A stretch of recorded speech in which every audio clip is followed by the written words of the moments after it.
Hello, hello, hello, hello. How's everybody doing? I hope that you are having a fantastic day. Welcome to the fourth part of our series this week on the skills that you need to be successful right now if you are going to be a solopreneur, an entrepreneur, a freelancer. And thank you for taking a few minutes out of your Thursday. I just realized that we absolutely had the wrong graphic. We had the graphic from last week up in the preview window. So sorry about that. This is not the 6 sales skills you need for success in 2020, although that was a fantastic series and is available on our YouTube channel, all 5 sessions of it. You can definitely check that out. Did you see how I segued from that complete mistake to making it look like I did it on purpose? Awesome. Thanks for coming out. If you are on, I've realized this is a great way to make sure the system's running. If you're here for the kickoff live, go ahead and put where you're at right now, where you're coming from, what part of the city, country, state, globe that you're in. It lets me know who's on, and also lets me know the system's working. Hello, Mr. Lewis. All right, I at least know that Matt is with us. Oh, hey, Katie, how are you? Good to see you. Yes, thank you, Matt. Right, as a fellow performer, you'll know it's all about making your mistakes look like you intended to do them. But of course, our topic today is again the 4th session and what you need to know about starting and growing your own business right now. So awesome. Well, I know, Matt, you're in Colorado. Hopefully the weather is nicer in Colorado than it is here in Chicago. We have a gray, crappy day, as Adam from Chicago will be able to attest. We had some storms earlier today, but hopefully they've blown through. What's up, Brian? Hey, Kim, how are you? Thanks for joining us. And I'm really excited. And by the way, thank you if you're watching this on recording, because I know a lot of people are catching the recordings after the live, because I know not everyone can make 11:30 Central. But appreciate those of you who are maybe having your lunch along with me during these sessions.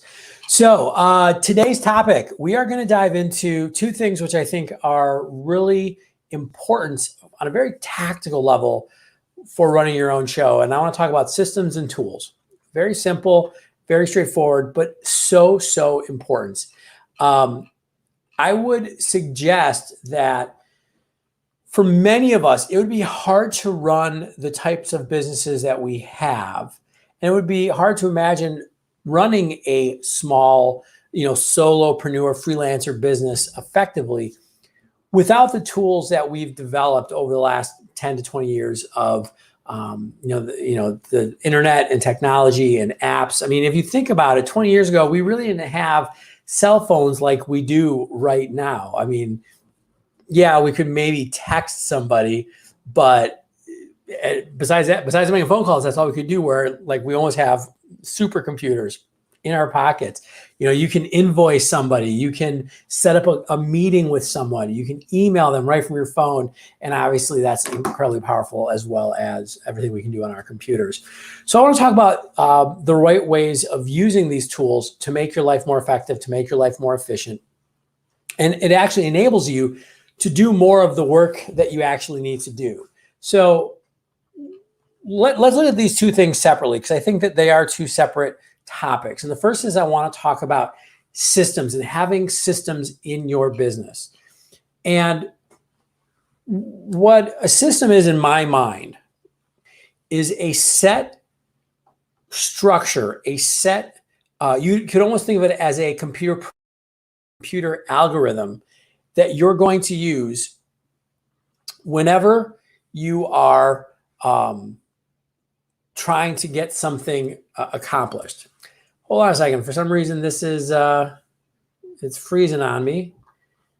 Hold on. I'm not sure why this is freezing.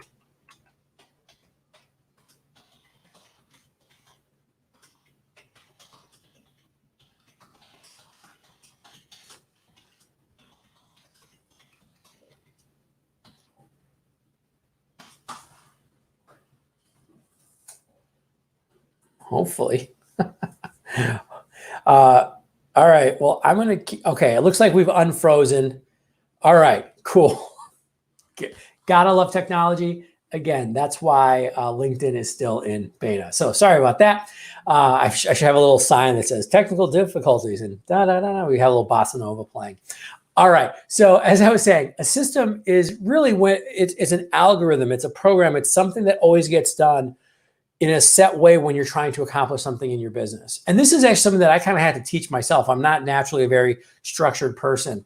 I actually realized that one of the biggest things I got in college was I was a history major and I wrote a lot of papers and I learned how to like outline my thoughts. And I realized that I actually ported that into the way that I run my business, and it was super helpful. And so think about it this way. Anytime you do something more than once, develop a set way of doing it and write that down. Okay, cool. All right, good. Brian, Matt, you've confirmed that I am still talking to people. Okay. So what do I mean by that? Well, think about what are things that you're going to do more than once. There's obviously a lot of customer or prospect or network related kind of stuff. So emails, phone calls, sending out invoices, sending out proposals, sending out any sort of correspondence. It could also be how you provide your service, how you onboard a new customer. I mentioned invoicing, how you do your bookkeeping. Think about all the things that happen regularly. And for those of you who do this, creating content is a big part of this. So I'll share with you in a moment a few of the ones that I use, but if you write articles, if you do videos, if you post on social media, whatever, if you can take out the having to think about how to do it and then just do it, it's more likely to get done. I don't know if that was really wise or made no sense what I just said, but let me give you a couple examples. So client emails. If you are reaching out to prospects or reaching out to potential clients or reaching out to clients in a certain way, and again, you're doing it more than once, create a template. Most email programs let you do that. You can do that in Google. You can do that with Outlook. And instead of going, okay, I have to figure out what I need to write to this person, have a template, have a blank for their name, have a blank you can fill things in. This was big for me when I started networking. So I always had a follow-up email. Man, if you want to stand out from the crowd, when you go to a networking event or have a networking conversation, just send a follow-up email. I have literally met thousands of people through networking over the last decade and a half. And I've gotten maybe 20 follow-up emails over all that time. So, wow, just say, hey, it was nice meeting you. But I had a template for that. That's how you can go to a big event, meet 10 people, and then get out emails really quick. So I would have a template. I mean, I'm taking you behind the curtain. It would say, hi, blank. It was great meeting you at blank, right? Whatever event. Thank you for sharing your story with me. I might, and then something specific about our conversation. And then, if I can help you, if you know anybody who needs sales training, coaching, speaking services, please let me know. Right. And that was just like a real simple follow-up, but boom, cut, paste, email, boom, done. Right. You don't get paid for your time when you're running your own show. You get paid to make things happen. So those kind of emails, same thing, phone cadences. I mean, I'm actually at the point now, one of the challenges I have when I'm going to do some outbound phone calls for like prospecting or talking to clients, I almost have too many. It's hard for me to find the exact ones that I need. That's a positive problem to have. And again, I'm not reinventing the wheel every single time. So templates for that, outbound phone calls. One thing that I've done a lot, because you can make this super fancy. And I find that most people, the struggle is they make their systems too fancy. They're like, I need a special program, and there's really cool project management programs and mind mapping. In the end, take a Excel spreadsheet or whatever spreadsheet program you like. And I actually have one. So for example, I have one for putting out newsletters. I have one for putting together podcast episodes. I have one for doing articles. And literally it's like the article one would be a great example. Write down the idea, do the first draft, do the second draft, put it into Word, because I write it in WordPress, put it into Word, a Word document for the spell check, right? And for grammar. And then take it from there and put it into Grammarly, which you can also use just to do, so I can do some editing and some spell checking, some proofreading. And then I have find a good featured image, find any additional images, go and work on the headline, because the headline is one of the most important parts, right? So my point is, like, I literally have it's a very boring, very stupid looking, just Excel spreadsheet with all these lines. And then I've got each column is a new article. Did I do this? Did I do this? Did I do this? All that does is it prevents me from having to spend time and energy thinking about it, right? And so I get to, instead of having to think about what I'm trying to remember to do, I just do it. Same thing. It could be your accounting, your bookkeeping, your invoicing. It could be, I said, content creation. I do a lot of that. You might not do as much of that, and that's fine. But for whatever content you do create, have a system. Have it, and even if you're the only one who's looking at the spreadsheet, just ticking boxes.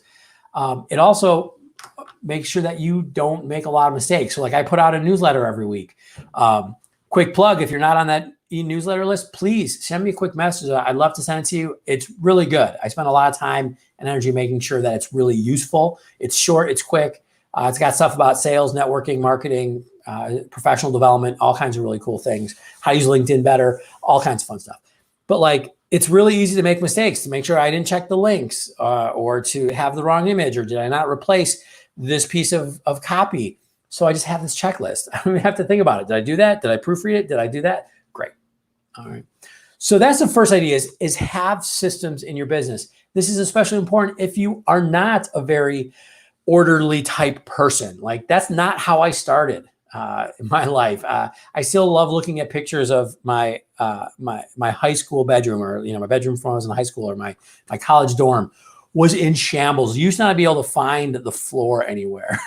It was that kind of room, because I was messy and creative and all that kind of good stuff. But I've learned that in creating the structure, it actually allows me to do more, right? Because, again, I'm not getting swamped in details, and I can move forward. It also has helped me when I've, for example, worked with assistants or worked with creative partners, because I can be like, hey, here's my system. I just need help with this part. And they go, oh yeah, I can plug in right there, or I can do it. Makes life a lot easier. So that's the first thing, is the systems. And by the way, if there's an area that I have missed that you use a system in, please throw it in the comments. Again, the reason why we have this, I'm doing this live, is so that, I can share information, but also we can share information with each other. As I said, anything you're doing more than once, you should start putting time and energy into a system. It takes a little more energy up front, right? To actually sit down and craft that system, to write the template for your email. But then, boom, long-term, it saves you a ton of time. And saving a ton of time is also, again, where I want to look at the second area, which is the tools. I want to specifically look at software here. And we kind of use software tools and apps without even thinking about it. It's just kind of a natural thing. But I want to put a little attention on it, attention and intention on it for a moment, because when you're running a small business, what software platforms really are is you're actually hiring an assistant who has a very, very specific set of tools and skills to accomplish something for you that then saves you time and allows you to do other things. So, for example, if you go way, way, way back, before there was accounting software and all that kind of stuff, you literally had to have a bookkeeper, a person who you could say, hey, here's all our invoices, here's all our bills. Remember, nothing's electronic. Can you please go make sense of this, right? Can you put it in? I remember taking accounting and bookkeeping my first year of college, and we learned like T charts, where you used to have to do double entry bookkeeping and stuff. Like, that was a skill. Now I can just put some stuff into my accounting software and boom, you don't even have to think about it. Like, so that's the way that I approach software. And the reason why I start with this is because I think it's also very easy for us to not be deliberate in the software tools that we're using. This has happened to me in the past, and it's happened to a lot of the clients I work with, where it just sounds like a good idea, or it's a kind of like a bright, shiny object. Oh, this is the platform that I needed. Oh, this will make everything perfect and easy. And you start to get kind of like this bloat. Also, sometimes people don't even know that there are software platforms that will actually solve these very specific problems. So I want to go through really quickly some of the stuff that I use. I'm not saying these are the perfect ones or ones that I use. I'll tell you what works. I'll even share the things that I find challenging. One of the things that I also, though, want to remind you is whenever you bring in a new platform, a new app, a new piece of software, if it's replacing something you're already using, or if it's just for the new, using it to do something you've never done in your business before, always remember that there's going to be some friction when you bring in that tool, and plan for it. It takes time to learn how to use a new software app well. And if you don't plan for that, you tend to get overwhelmed. And in fact, you end up just getting in the weeds often too much. I'll actually share with you a couple of platforms programs I use that I don't think are the best, but I do know that for me to transition over to another one, I don't have the bandwidth. I don't have the time and the energy, and I don't think I'd recoup that time savings back for quite a while. So that's why I've not made the switch. Okay. So just to give you an idea, a couple things that I use. Again, these are not necessarily perfect. It's just what happens. And I use some stuff, obviously, because I am a content creator. You might not be putting out as much content, but I've also found that some of these actually make content creation pretty simple. So just really quick, MailChimp is who I use for my e-newsletters. I actually don't think they're the best. I think they've gotten bloated by trying to do way too many different things. They started out as an e-newsletter platform, kind of like Constant Contact or something like that. And now they're doing landing pages and this kind of marketing, that kind of marketing. There's a lot of bloat there. I don't know if I'd start with them again if they're the place that you're just diving in for the first time. But it can be useful. And my point is, have some sort of e-newsletter program that allows you to send, mass emails to an email list that has people on who have opted in, right? This is not about spamming, but that's been a really great branding tool for me over the years. And whether you're doing it weekly or bi-weekly, whatever it is, I just realized I kept that up. Sorry about that. That can be really useful. I do think it's valuable to go get your own website, web address, domain, especially for email. I've used GoDaddy for years. I actually went away from them for a couple of years, had a ton of problems. GoDaddy's pretty user friendly right now. But I do think that if you're going to run your own business, you definitely need to have your own domain. Like if I have a business owner reach out to me with a Gmail account, or worse, like a Yahoo account or something like that, it takes away credibility. What was it? Matt, ConvertKit really is a really good one. Yeah, I've heard of them as well. Again, there's a learning curve, especially to like the email funnel programs. So do your research first because you're going to be with them for a while. But I have heard some really good things about ConvertKit as well. Active Campaign is another one. It's based here in Chicago. I know some people that work for them. It's got some good stuff as well. Even just doing a little research up front will give you a bunch of options, and then just literally go to review and just kind of get a sense of what that platform does. Acuity is my scheduling platform. I've found that very useful for specific things. And by scheduling, I mean, there's a couple out there like Calendly. I'm totally forgetting. There's another one I see a lot, but you can basically have people sign up on your calendar. I've used Acuity for years, and it's really nice. I think you have to balance how you use it. Like, I don't tell everybody, like, I don't think if you're selling, you should go to reach out to a prospect and be like, hey, find a time on my Calendly. Cause it's weird. It puts the onus on them. But a lot of my networking right now, just because I'm busy, because I've got Liam running around, I don't have as much time. I go, hey, so we don't have to do the back and forth. Like when I have a cup of coffee for networking, like, hey, please sign up right here. So that can be really useful. Even if it's not, again, in your prospecting and selling, some of the other meetings allows you to do that. I use WordPress for all of my websites. I actually taught myself WordPress. It's not super simple. It took a bit of investment in time. But if you're a small business owner and you want to have a website, which you should, it's much more powerful than like this Squarespace and Wix, which make it seem real easy. But I've heard some horror stories. This you have to commit to. You have to commit to learning WordPress, but it's not that hard. And there's a lot of help online. And what the great thing is, instead of me having to go, oh, I want to change my website, I got to wait till my designer's around or I got to pay a designer. I'm able to do it really quickly. So that might be kind of lower on the list, but definitely do that. You should have an invoicing platform that is super simple that you'll use. There's FreshBooks. I'm trying to think of a couple other ones, even using like PayPal. I know it has an invoicing platform. I use Quicken, which is super old school. I've been using it since I think 2005. I'm not saying I'm going to recommend that one, but it's useful. But have some sort of accounting platform that you use and use it every week. Here's the one thing that if you're going to run your own show, you cannot be like, hey, I'm just going to throw all my receipts in a box and look at them once a quarter, once a year. We talked about Monday in session 2 on Tuesday, but here's the thing: do not be afraid of money. Like, you're a business person, you've got to know what's working, what's not, if revenue's coming in, if it's not coming in, what your expenses are. The only way you can do that is by having all of the information. And at any of these platforms, the great thing is spend a few minutes developing categories that are useful, things that you can analyze. You can push some buttons and go, hey, here's my revenue for the first quarter, or here's my revenue for this month, or wow, my expenses went up. Why? Super powerful, super powerful. So do that. I'm using StreamYard for live streaming. And I've got the pro account.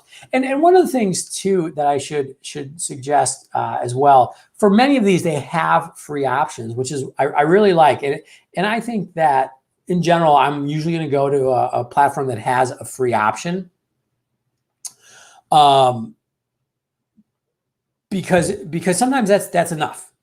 And especially, for us as small business owners, solopreneurs, freelancers, we can take advantage of the fact that a lot of these platforms are really meant for large organizations. So they're like, oh, you can have one person on here for free. We don't care. And you're like, that's great. That's all I need.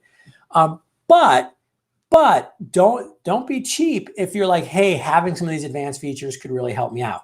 StreamYard is a great example of that. They have a free platform. You can just have one stream. I could just come to LinkedIn Live. That'd be great. But if you go to the pro account, not that expensive, we get 2 streams. Why is that important? Because now I can come to LinkedIn, but I can also stream at the same time to YouTube, which then makes sure that this content stays here for me, right? Or it's evergreen. I can always reference it.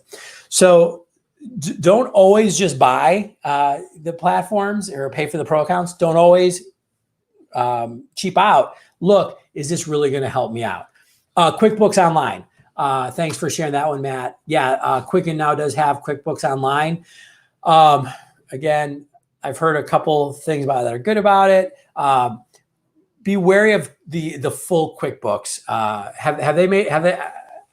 hope they've made QuickBooks Online easier. QuickBooks was actually really tough for a lot of solo professionals because it was almost too robust. But yeah, if QuickBooks Online is easy, that could be a great way to go as well. Vidyard, go to video, is a little, I don't know what you'd even call it, little service, which is great for solo professionals because you can get a single seat account at no charge. And it lets you take really quick videos and email them to people.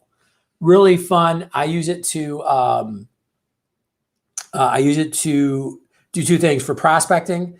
Actually, 3 things. Prospecting, because instead of a prospecting email, I'll actually send out a quick video. Instead of trying to tell my assistant how to do something through an email or a phone call, I'll actually just do a quick video. It's recording me and my screen. Pretty cool. There's one other thing I use it for that I just have told. Oh, networking. Like, just to stay in touch with people. Sometimes instead of giving you a call, sending an email, hey, Jim, just thinking about you. Hope things are going well. Send them a quick message. And it's free. I would check it out. If you are recording podcasts, or any sort of audio stuff, Audacity is a must-have in my opinion. It's free. It's awesome. Use that. Video editors. There's a number of good ones out there. I'm not an expert on it. I do have a video editing platform that I use. I'm not going to recommend it because it just came with my computer and it's good enough. I know there's better ones out there, but again, I just know there's some friction to learning a new program. So that's why I haven't changed, but go get one. Just seriously do a quick search, find a good video editor. Big fan of Canva.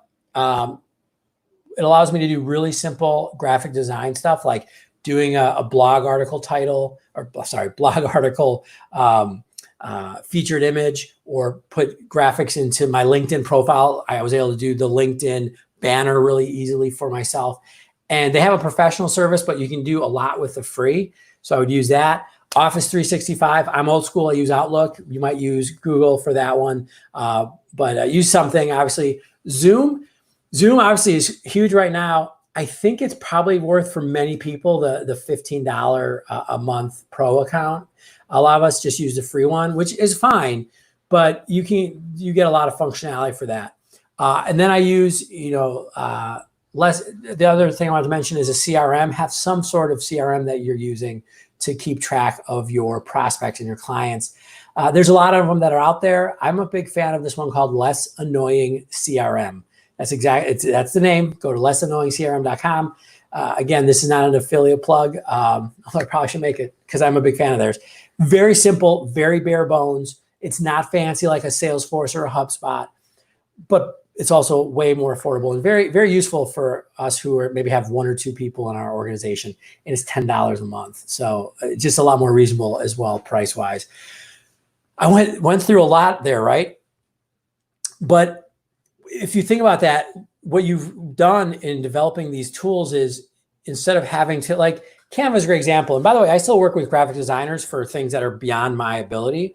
But instead of having to hire like a full-time graphic designer, or, even a contract graphic designer, I'm able to do some of that stuff for myself, do it quickly, move forward. That's how you want to approach software and using these tools. So there's probably some that I missed, or some things that you can do in your business that I missed. You just give an example of kind of how I approach these software platforms. So that's it. Systems, tools, systems, and software. We can make some S's.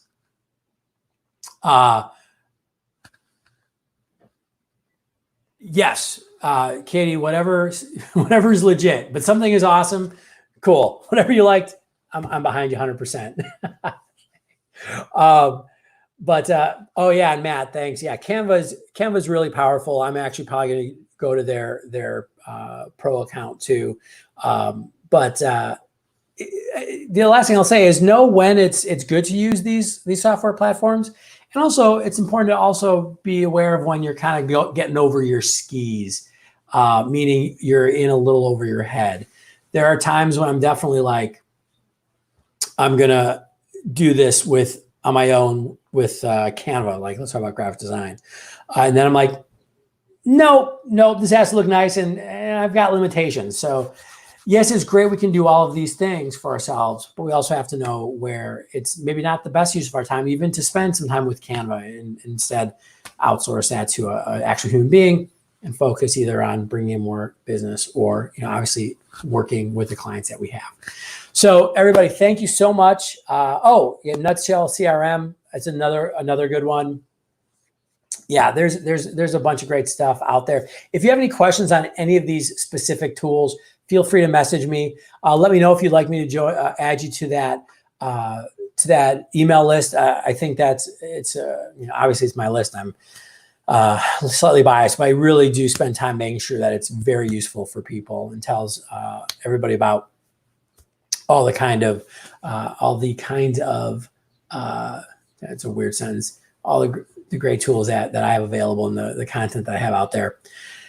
In the meantime, everybody, please stay safe, stay healthy. I know it's getting a little crazy around here. Just everyone's getting a little stir crazy. It's been a couple months now, but this is not a sprint we're in. This is a marathon. So take care of yourself, and as always, be patient, be kind, take care of one another. Thank you so much. I will be here tomorrow as we wrap things up. Might be shorter because I've got my co-host, and we never know what's going to happen when my co-host is around.